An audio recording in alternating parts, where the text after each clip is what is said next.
Интернеттен пайда көрүүнүн бир жолу бул видео чыгаруу. YouTube'га, Instagram'га, Facebook'ка, TikTok'ка видео чыгаруу. Бирок кандай видео чыгарыш керек?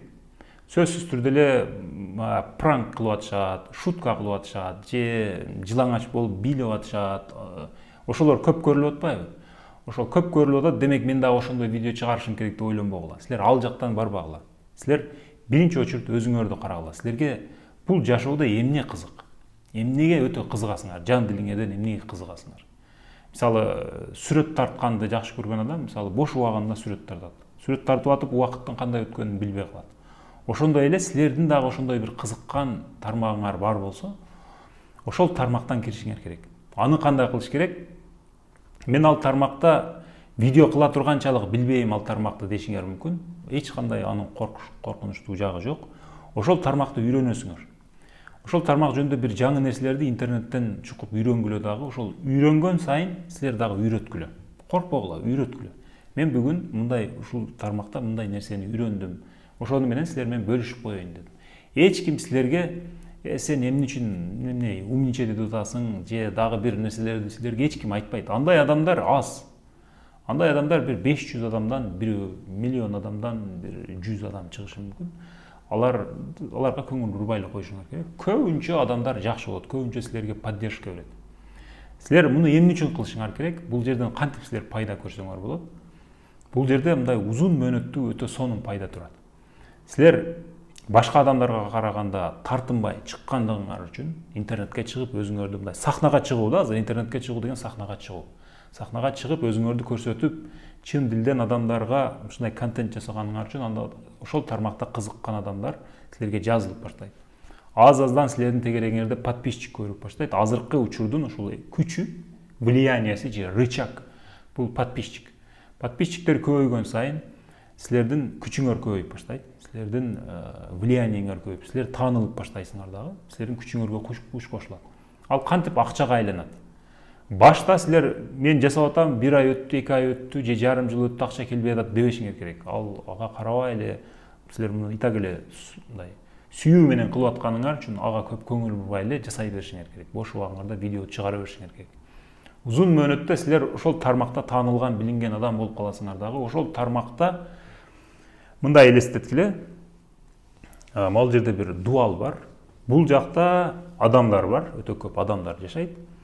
Бул жакта бизнес бар.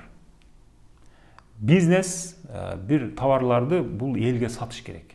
Бизнес менен элдин мамилеси кантип болот? Мурда буга интернетке чейин КТР аркылуу болот эле, телеканалдар аркылуу болот эле. Азыр эми интернет аркылуу болот.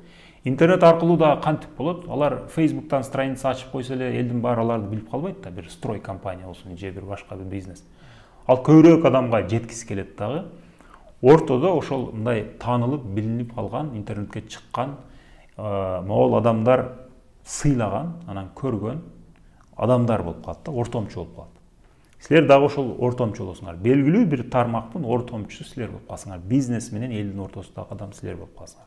Кааласаңар, ошолордун арасында ортомчу болуп бара-бара акча тапсаңар болот.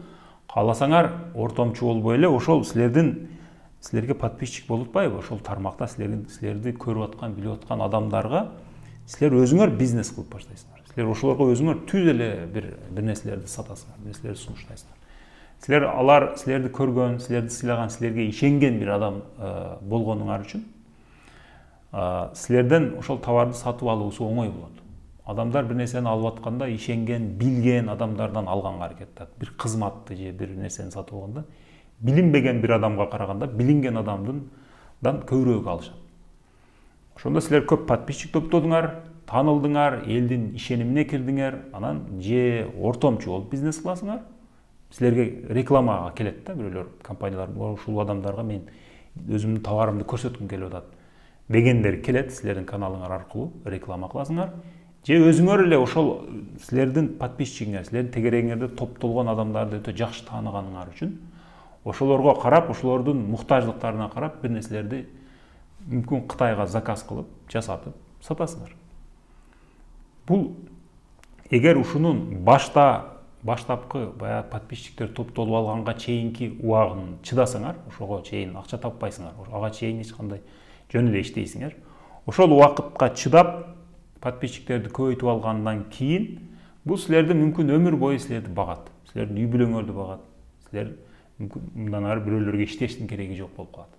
Мен ушул YouTube'ту, Instagram'ды, TikTok'ту ушинтип колдонгонду баардык адамдарга сунуштайм. Сөзсүз түрдө эле чыгып азыр баягы ар түрдүү көңүл ачуучу контент кылып атышпайбы? Андай кылыштын кереги жок. Мына ошентип жүргөн учурларда мына орустардын, силер деле билсеңер керек, бир убактарда орустардын интернетинде жалаң ошондой эле.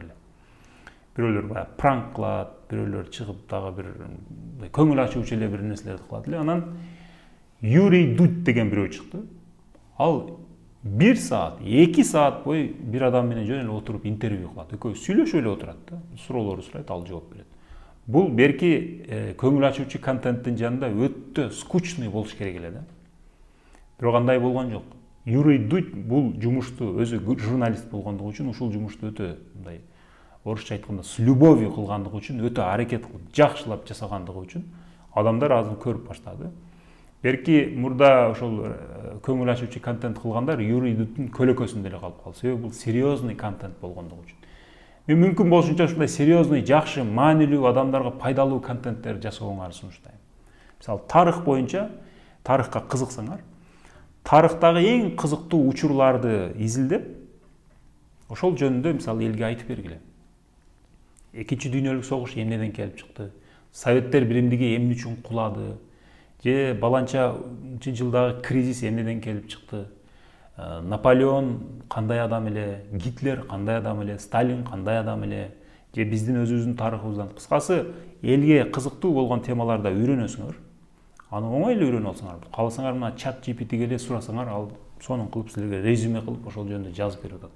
Ошону окуп өзүңөр түшүнүп, бир жаш балага түшүндүрө турган деңгээлде жакшы түшүнгөндөн кийин камерага түшүндүрүп бергиле, айтып берип койгула болду.